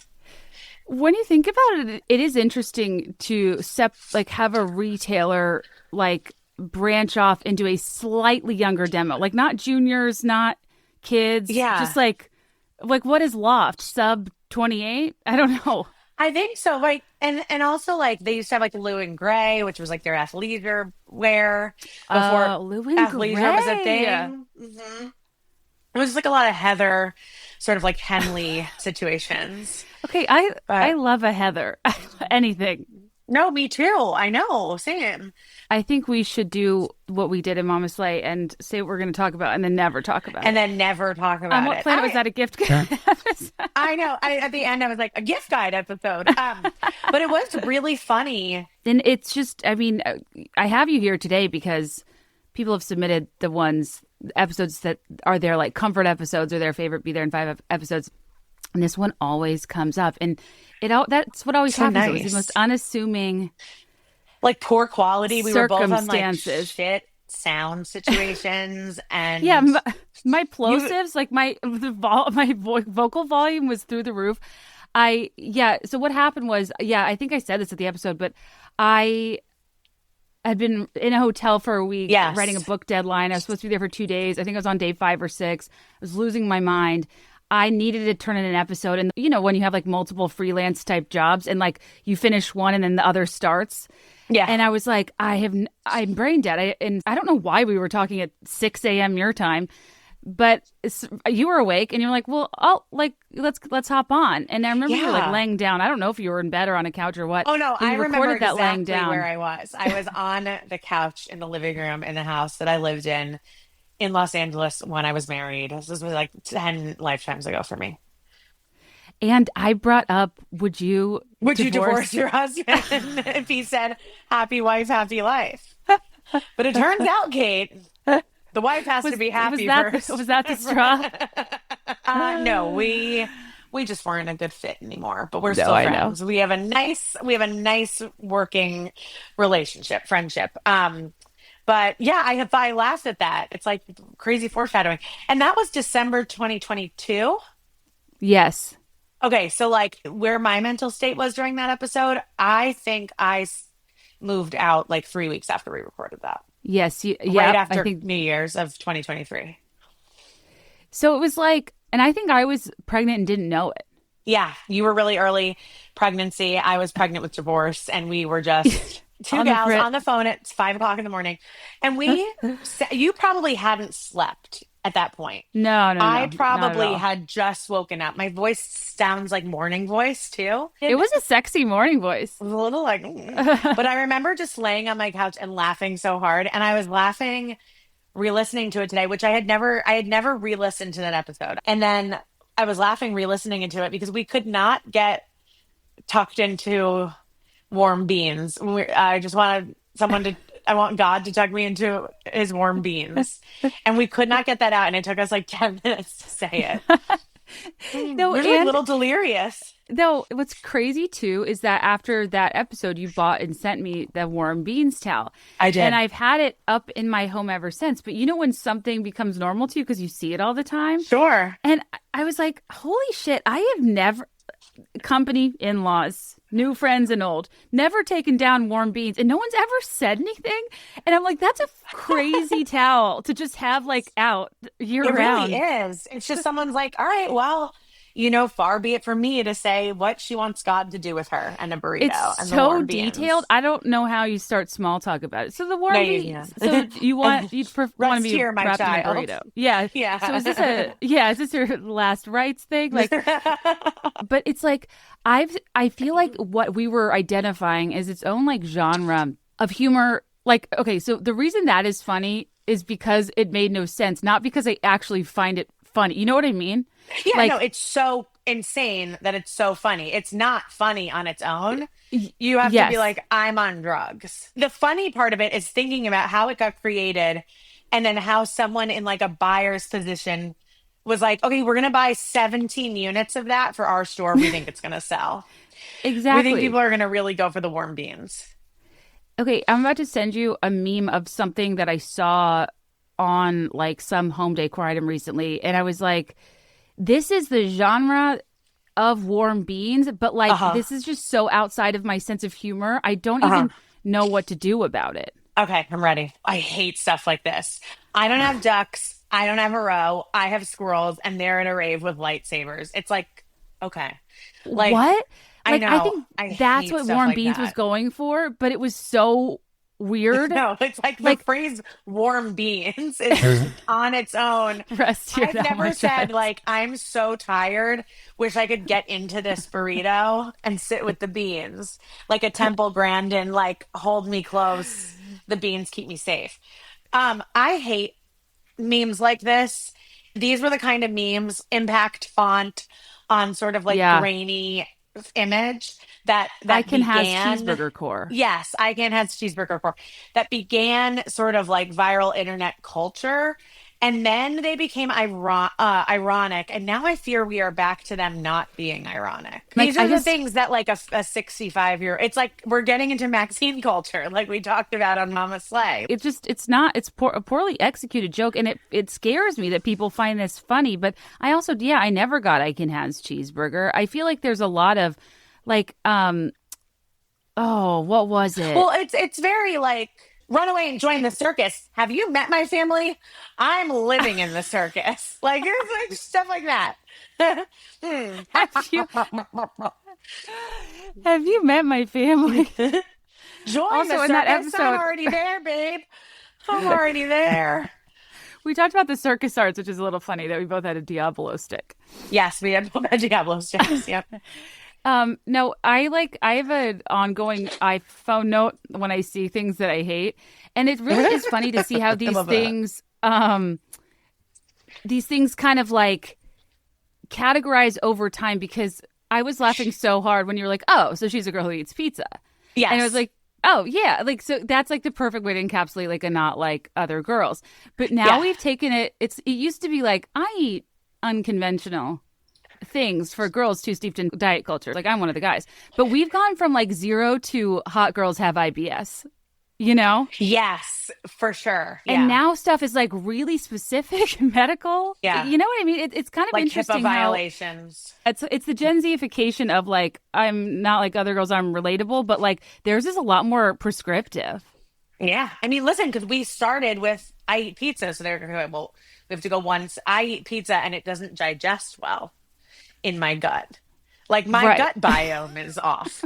That's what the Gen Z girls are saying. My microbiome is macro F. Yeah. Because that's what I was thinking about when you said, oh, so she's a girl who eats pizza. I'm like, I wonder if like the warm beans thing, back to warm beans. I'm like, is this a taco meme gone too far where someone's like, well, let's take it up a notch and do burritos? I mean, but maybe it's like 9 spins into it. You know, did you ever watch New Girl? Yeah. It's not, you know how like Winston would take pranks too far? Yes. It's almost like there's some things that it's like some like copywriter doesn't get it and like takes it too far. Yeah. They're like, I just meant a casual burrito joke. Yeah. The phenomenon you're describing is what I also think made me kind of lose it about Mama Slay at the Lake, because what I wasn't clicking at first is a very real and problematic phenomenon in graphic printing, which is pun drift. Yeah. And so it was namaste at the lake. Yeah, like, which was already I'm going to stay at the lake. Which I don't think I got listening back. I don't know if when we were recording that I heard it as, nah, I'm going to stay at the lake. I know. I don't actually, because I hear myself like kind of laughing in these like phases of like realizing something, and I'm like, was I experiencing the pun drift? But it's like, I'm gonna stay at the lake. But it's like the person who buys Mama Slay stuff, I actually don't think has a ton of overlap with the type of namaste in bed person. Exactly. And like, nah, I'm gonna stay at the lake. doesn't have like I understand namaste in bed, because what it's the juxtaposition of, are you going to get up and do yoga and exercise, move your body, or are you going to stay in bed and be a, like, air quotes, big lazy piece of shit, you girl? And that's the thing. But it's like, I'm gonna get out of bed, but I'm gonna stay at the lake. And then it's like, Mama Slay at the lake, and you're like, what the fuck are you talking But it's also about? like, who doesn't want to stay at the lake? That's not irreverent. And according to quote Caroline Moss, I was born irreverent. I was born irreverent. I totally agree with you. Pun drift. It's so real. And I do think warm beans might be sort of like final boss pun drift, where we can't even like figure out the origins 4 years later. Right. And I feel like, I guess this isn't pun drift, but I would literally pass away before I would wear a shirt that said Hakuna Matatas. But me too, obviously. But that's like literally. That's okay. No, say, because now I'm thinking about something. Well, and then I saw something that said Hakuna Ma vodka. And then I saw something that said Hakuna Ma wine. It doesn't even rhyme. That's an You can't do that. You can't do, because Hakuna Ma wine is a play on Hakuna Ma vodka. And unless you have seen Hakuna Ma vodka, you're going to go from Hakuna Matata to Hakuna Ma wine. It doesn't fucking make sense. I know. So that's an example of, people forget. It becomes derivative of the second version and not the original. And that's where Namaste got lost as well. Got Mama Slay. Yeah. Have you ever been to Disney and looked at, have you ever had the very singular experience I had was, have you ever gotten separated and then 2 weeks later your friend takes you to Disney World and gives you like a bunch of drugs and then you go on rides and sort of like process it via screaming? No? Okay. Well, that's what I did. And sounds like a dream. Sounds like it was actually really fun. Lilo and Stitch merch and thought it was the next big thing. Yeah, I draw a hard line on the merch, but I was very stoned. Like I had taken like a bunch of gummies, and so everybody's like sort of homemade Disney shirts that they do with their group was like hitting in a different way, and that is like the collision of I hate my wife's culture, the collision of Disney adults, the collision of pun drift in one place. I was just standing in line laughing to myself for hours.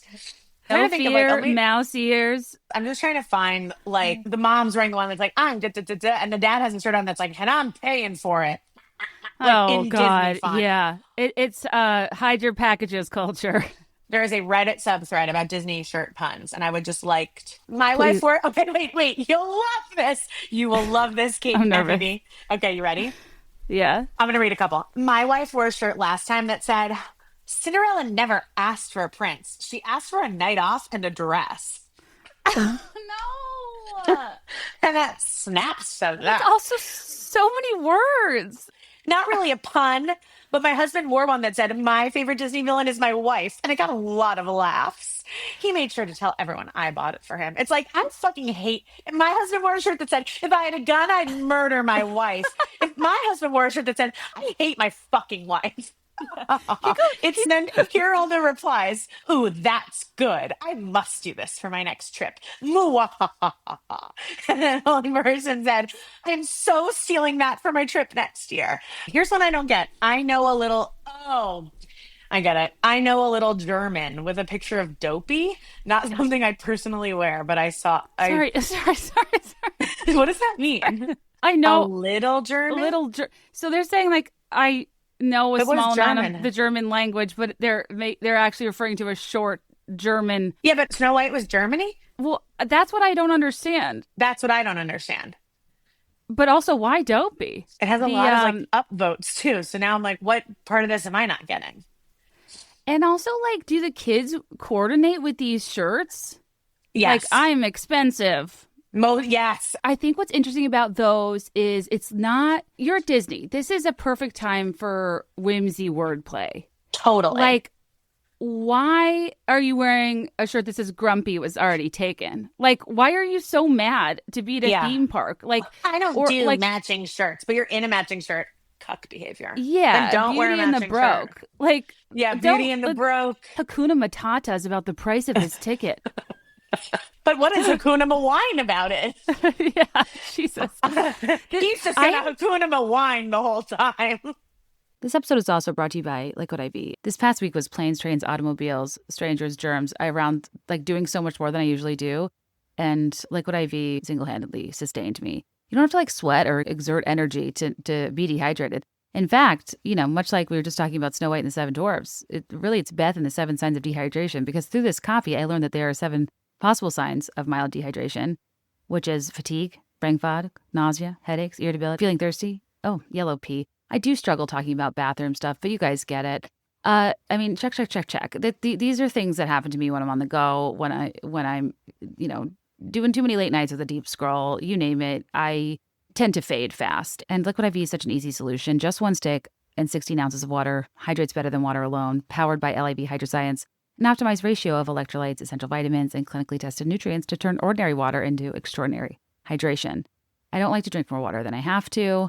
And this just helps my water work harder and hydrate more than it could on its own. And Liquid IV is the only sugar-free hydration product on the market clinically demonstrated to hydrate faster than water alone.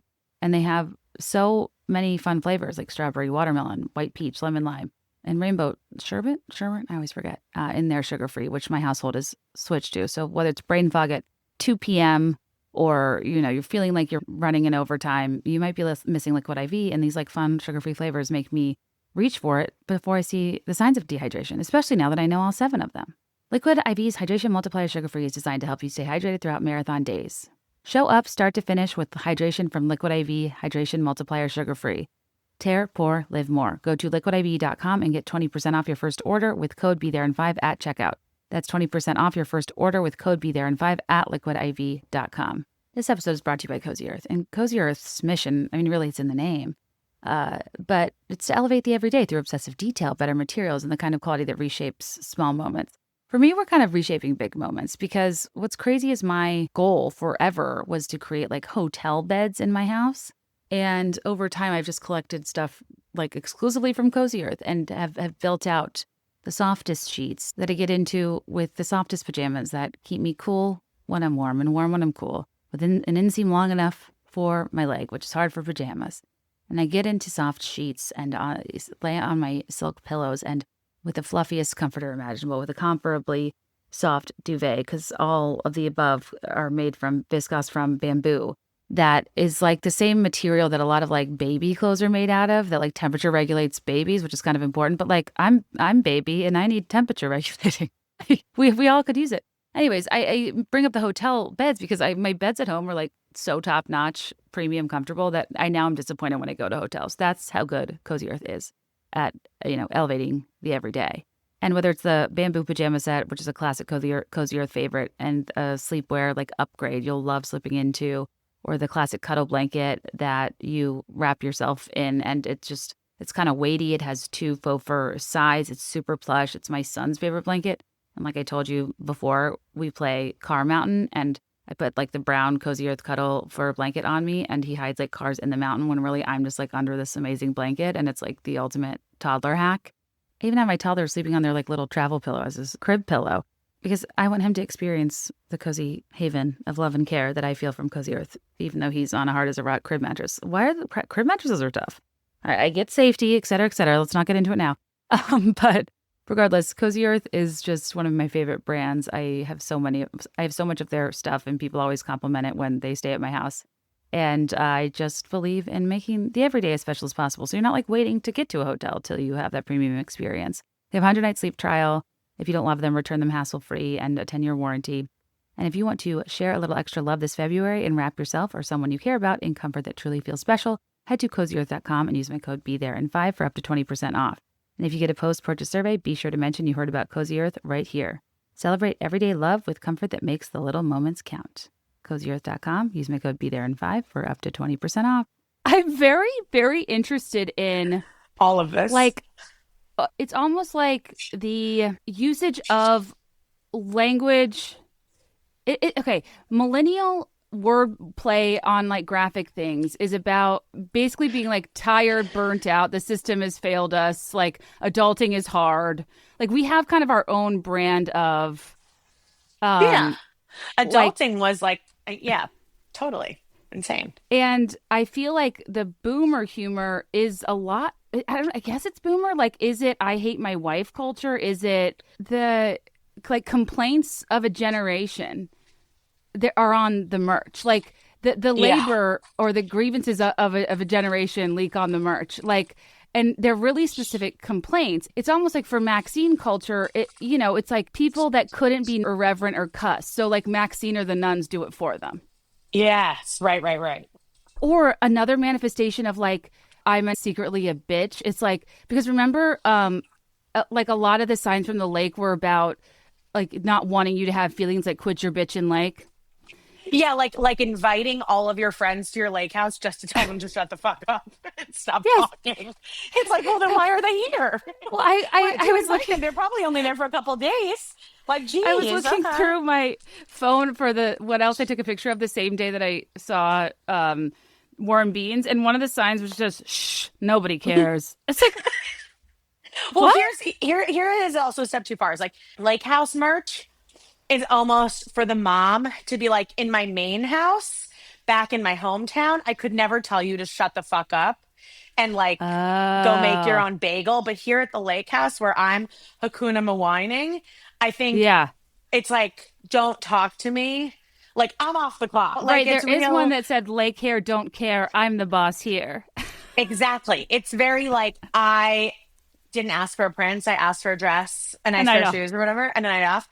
But it's like also like the gender roles obviously will not cease when we get to our vacation home. So I have to put up signs so that like, go ask your dad to make you a sandwich while we're here. Okay, and what's also interesting about lake culture, like we probably both grew up going to oceans, correct?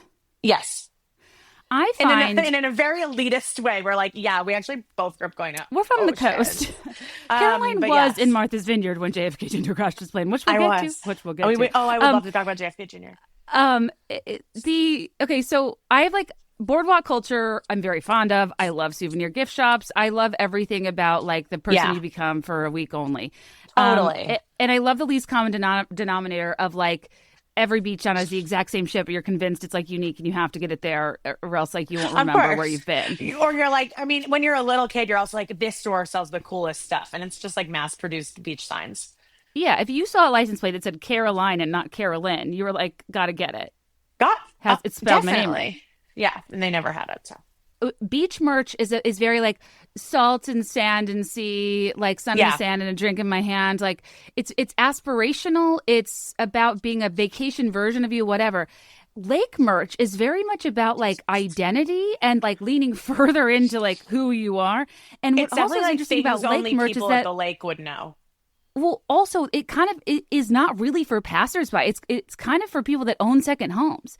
And I think at the lake specifically tough about Mama Slay is like I talk about it like it's beneath me, but it's like, this woman is a mother and she owns a second home. But that's the thing is like all boomers do. What have they done for us? All boomers own second homes. Right, adulting's hard. Yeah, exactly. You're either a boomer with 2 homes or you're a boomer with 1 paid off home and like a very, very staffed savings account. You've made like some, you know what I mean? Like everyone has assets in that generation. That's true. I don't even have 1 owned home to put signs in. Neither do I. We have every right. We have every right to be like, this is quit your bitchin' condo. I should put it, this is quit your bitchin' condo. I should bring one I should just wear one around my neck when I go to my parents' house. I'm like, oh, in your nice owned home. This one says, boy, that's good coffee. It's like, why is the coffee being mixed with a buoy meat? Like, those two don't match. And like, lake hair, I'm the boss here. It's like, okay, that's lake hair, don't care, plus being a boss.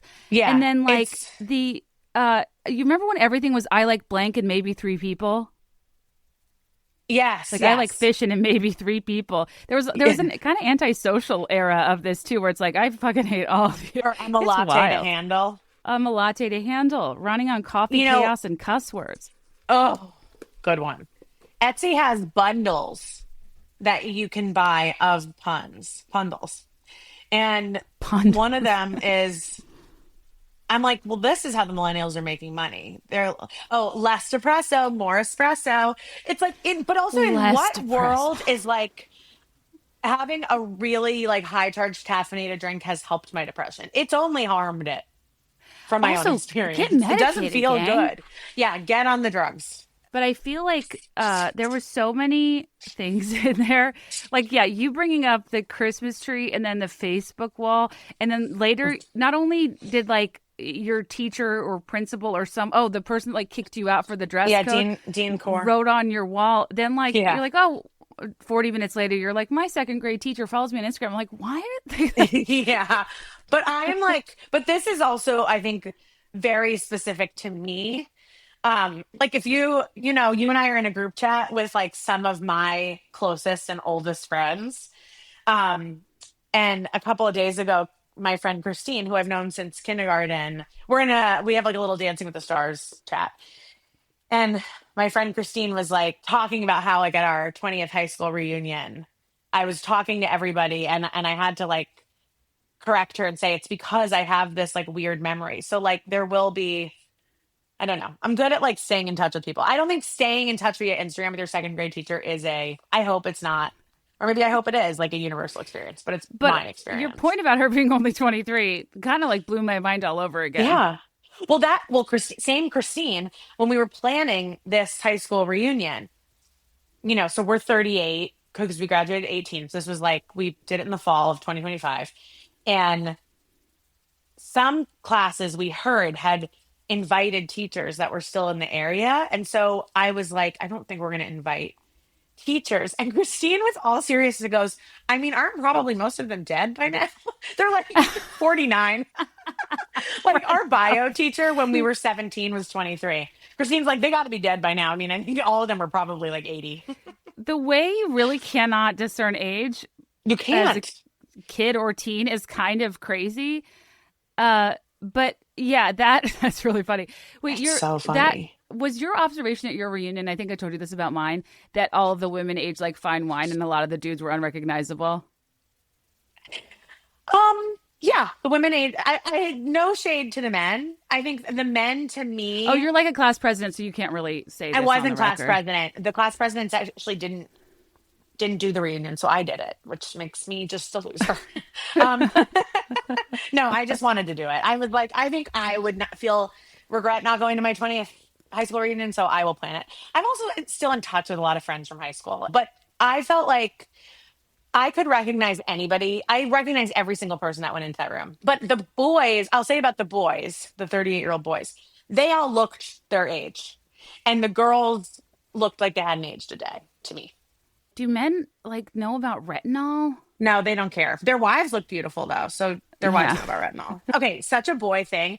There were boys in my grade who the night before our reunion, we had sent out like 2 emails a week for a year, being like, here's when you have to register by. Here's when we need the head count. Here's when we need to know if you're bringing your spouse. Like, here's all the details. There, I got 3 to 4 different boys only texting me the night before the reunion being like, is there still time to buy a ticket? And so I wanted to kill them. And I congratulated this one guy who walked in and I was like, you know, you win the award for like promptly RSVPing and buying your ticket and being the only guy in our grade to do it. And his wife's right behind him. She's like, I did that. And I was like, wow, all of these men are just being raised by their wives. So no, I don't think we've gotten to retinol yet. They haven't learned about opening emails. So literally we're a ways away. The official slogan of dudes is namaste in bed. Like, I don't get why the only shit on their shelves is like beard trimmings. Yeah, whiskey stones. Vodka. Yeah, Hakuna vodka. No, I think that's also what struck to me about these merch shops is just like shelves exploding with like bless, stressed, hot mess, and then like whiskey stones and like a leather catch-all, and it's like XYZ beach or XYZ lake, and it's like what it's interesting. Yeah, women are so suppressed in their grievances, they come out in merch that men don't have to communicate via consumer goods, I guess. Yeah. So a thing I actually really love about 2026 is like when people are like, hey, I thought this like thing I did in 2009 was like a completely unique experience. And then there's like 7,000 people being like, no, this is exactly how I did it. My favorite one that I've seen recently is I love when people do the green screen behind them and it's like sitting in church and trying to figure out if the big lighting, if the lighting fixtures fell, who would they hit? Caroline. And I was like, that's how I spent the entire hour of church every week. That's so funny you bring that up because I feel like you and I probably think that we have cycled through every niche thought you could ever have. And I am never blown away by a niche thought or meme until I saw which one will the chandelier fall on. Because like that was so beautifully specific. It was so funny. And meme culture used to be that all the time. And now nostalgia accounts and like nostalgia slop is just like, it like frustrates me because it's like, remember Claire's? And I'm like, Claire, it's like still around. Yes, and like, of course you remember Claire's. It was in every single mall. It's like, no, what we need is like, remember this like weird intrusive thought that I think my mom sent me to the therapist about? Oh, you had that too? Like, what do you mean we all sat in church thinking about who would die if the roof fell in? Like, that's crazy. We all fucking remember Claire's. Like that is mama stay in bed. It's like, it's just like the bottom of the barrel slop of like nothing like a crispy Diet Coke and my television shows. Or like, I just want to watch Hallmark movies and eat Christmas cookies. It's like, yeah, we all do. Like, what we need is this shirt that's like, do you imagine which guys from Hallmark movies are your boyfriend and then at night you masturbate to them? It's like, that's what we actually need merch for.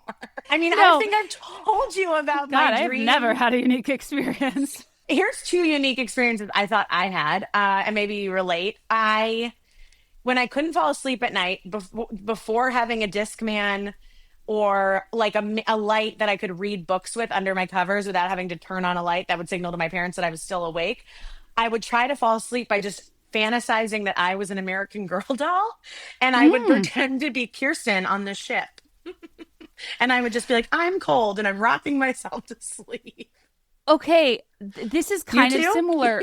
Well, what I do, it's like, did you like grow up feeling like worrying you were a bad person or you weren't grateful or like feeling guilty if you ever like had negative thoughts or like, I don't know. I just, I'm an adult like that. Correct. Yeah. Like happiest girl's the prettiest. So I kind of would do things to like force gratitude upon myself. So I still to this day, I will make the room freezing cold to the point where it's unbearable to not have a cover on. And I sit there and just think about how grateful I am to like be in a warm bed. And something about like that gratitude like kind of drifts me off to sleep. And when you mentioned the riverboat where Marta famously died of cholera, cholera. I do think that was maybe because I wasn't really thinking about unhoused people or like other. I was probably thinking of like Kirsten, the little match girl and other like unfortunate characters in pop culture. But it makes you kind of relax to think, gosh, I really am lucky to not be in a riverboat right now. Yeah, and thank God I don't have cholera. I don't even know what cholera is and how lucky Did you see the new American Girl dolls and how like the modernized Kirsten has space buns? It's just not right. I don't want that. I don't want that. What I want them to do is come out with more old. I just want Molly with all of her same accessories made with the quality that Pleasant Company delivers. I want Ultimate Girls Trip. I want them to interact. Oh, that's really funny. Addie and Samantha on the Ultimate Girls Trip. The drama. Yeah. The drama. I wrote a whole song to Hamilton's Helpless about Kirsten and Samantha meeting and how Kirsten's like, the boy is mine line. She's like, my bed is twine. And she's like upset that Samantha's shit's so nice. And Samantha like came after her. It's a whole thing because it like, think about Kirsten's lifestyle and her like cabin burned down because a raccoon knocked over an oil lamp. Wow. And yeah, I love this. Can I just read you a few bars? I would hope that you'd read me the whole song, actually. So it's called Helpless Rewrite about Kirsten meeting Samantha for the first time, and it's called Jealous. And it goes, I have never been the type to try and grab the candlelight, boil in a kettle with some settlers on a cold night, asking to myself while I'm the sole doll in the room. Samantha walked in, my impending doom. Chocolate pie eyes, she was dressed for a ballroom, realized I accessorized only with a wood spoon. I'm the new doll Samantha from 1905. Who picked her? She's richer. I begin to whine. Ooh, she's had a butler since she was in the womb. I'm furious they gave me pantaloons. She's got a brass bed and a steamer trunk too. I see the catalog and suddenly I'm jealous. You skate on ice and I play with crickets. Jealous. Cranberry's inheritance, you're drowning in it. I have to walk to school wearing giant snowshoes. Jealous. Da-da. Your bear has a pram and I have a bucket.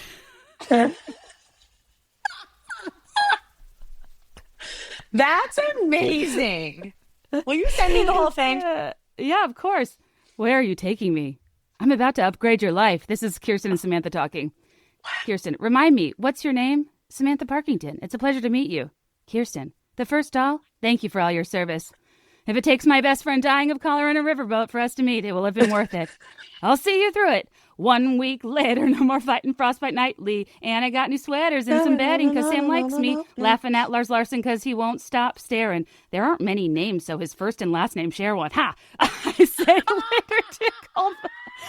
I say later to called Barnes and Starvation. Anyways, it goes on and on. But the part that actually makes me cry a little is it, and also it's a rewrite to like the full song. Yeah.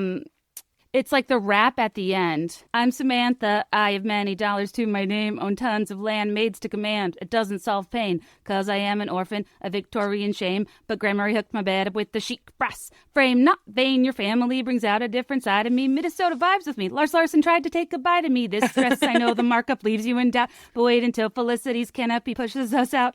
I've been living without a family for me to be part of. My dad and mom died on the river, just like your friend Marta. But I'll never forget my mother's face in my locket. As long as Grandma Marie's alive, I'll have coins in my pocket.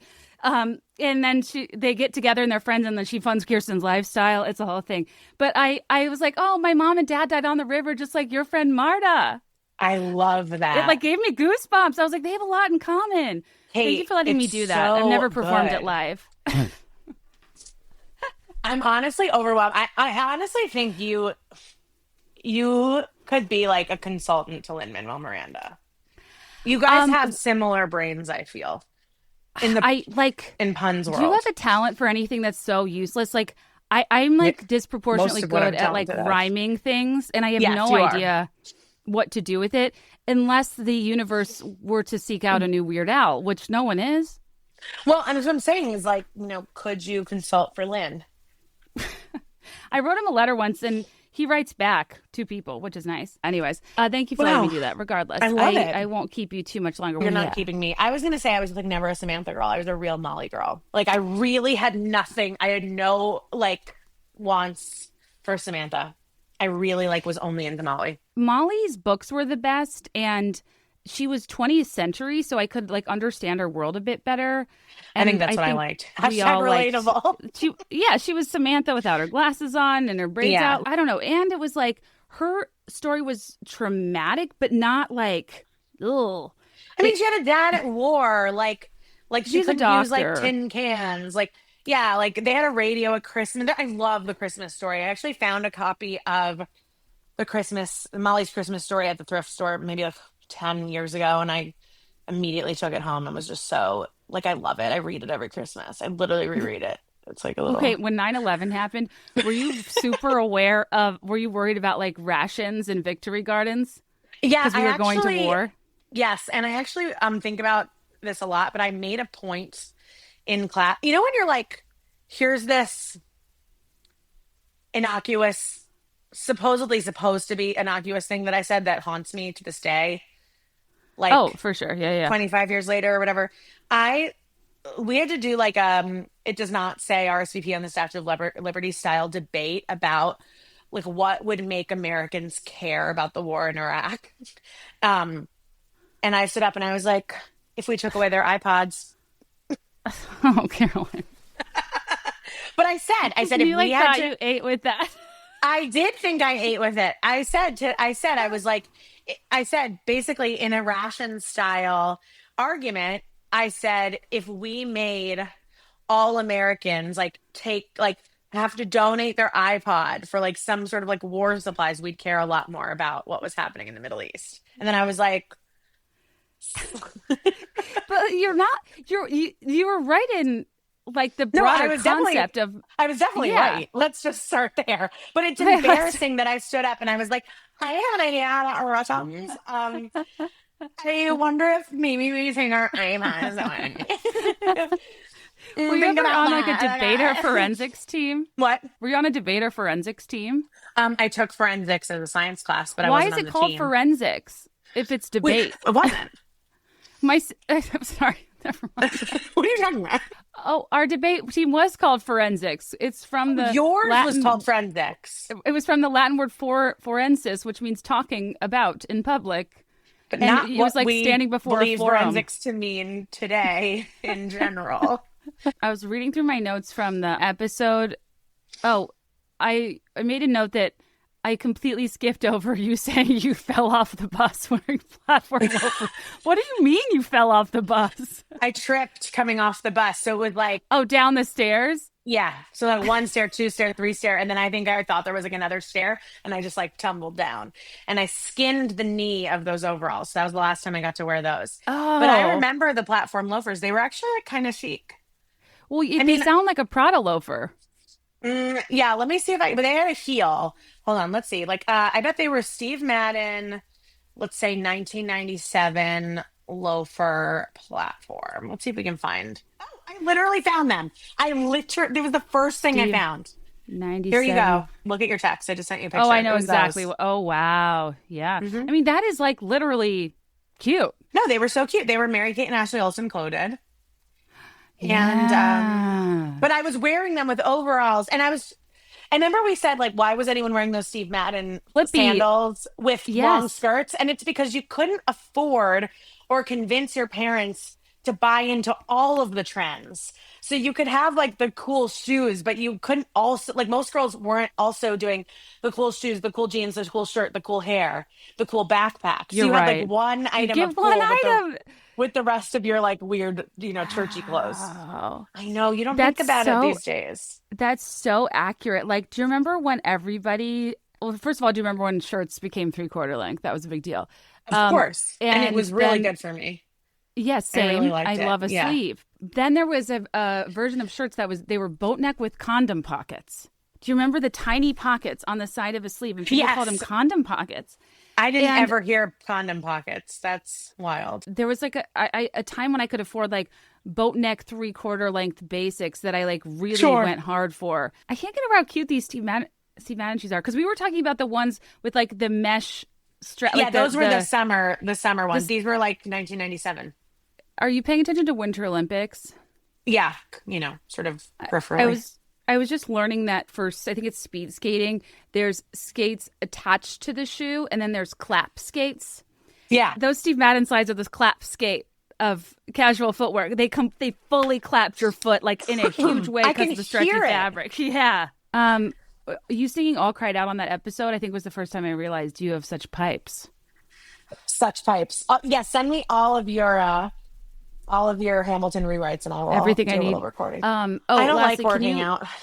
So wait, can you just, before you leave, tell us about being on Martha's Vineyard when this all happened? Guys, I hate to be this person, but we spent 25 minutes talking about the JFK Jr. Carolyn Bessette show on Hulu FX because it's the new Ryan Murphy show. I'm fascinated by like those big pop culture stories that happened when I was little, and I understand the talking points, but like wasn't deep in the lore. So now Caroline, we're like starting book clubs about the Kennedys, and I am a Kennedy, and frankly, I have not had much interest in researching them because they're like cursed, and I don't know, maybe by like the transitive property, I just like didn't, I don't know.